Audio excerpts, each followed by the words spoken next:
তোমরা তো জানো না কখন তোমরা মরবা। শোনো, তুমি অপরাধ করিও যদি তোমার মনে হয় আল্লাহ তোমাকে দেখে না, তখন করিও।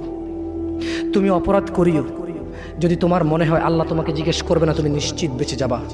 তুমি অপরাধ করিও যদি তোমার মনে হয় যে আল্লাহ তোমার জন্য জাহান্নাম নির্ধারণ করবে, আর তুমি আল্লাহকে বলবা আল্লাহ আপনি বললেই হবে না আমি জাহান্নামে যাব। যদি এই ক্ষমতার অধিকারী হও তাহলে তুমি অপরাধ করিও। তোমাকে বলি, ইয়া মহিলা, মা, বোন, চাচা, চাচি, নামাজ ছাড়া মানুষ মুসলমান থাকে না। ওয়াল্লাহি আমি বলছি না কোথায় বাঁধবেন, তর্ক পরে।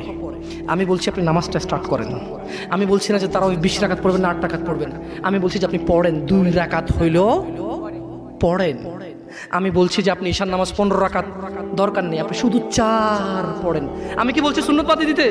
আমি বলছি যে তুমি পড়ছো না, শোনো, ভয় পেও না। ঈশার নামাজ 15 রাকাত তোমার উপরে ফরজ নয়।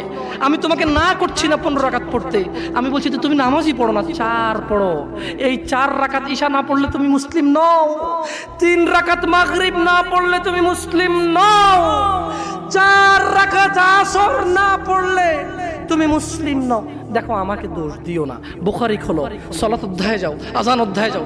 আল্লাহর নবী বলেছে তারা ওরা কাফির, ওরা মুশরিক, ওদের আর আমি মুহাম্মদুর রাসূলুল্লাহ সাল্লাল্লাহু আলাইহি ওয়াসাল্লামের উম্মতের মধ্যে পার্থক্য হচ্ছে নামাজ।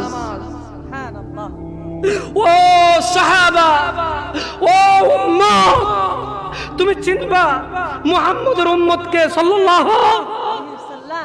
ও আমার উম্মত, তুমি কি আমার উম্মতকে চিনতে চাও? শোনো, তারা যারা আমার উম্মত না, আর এরা যারা আমার উম্মত। ওটা আমার উম্মত যেটা নামাজ পড়ে না, আমার উম্মত। তুমি আল্লাহর নবীর উম্মত ছাড়া কিভাবে মুসলমান হবা?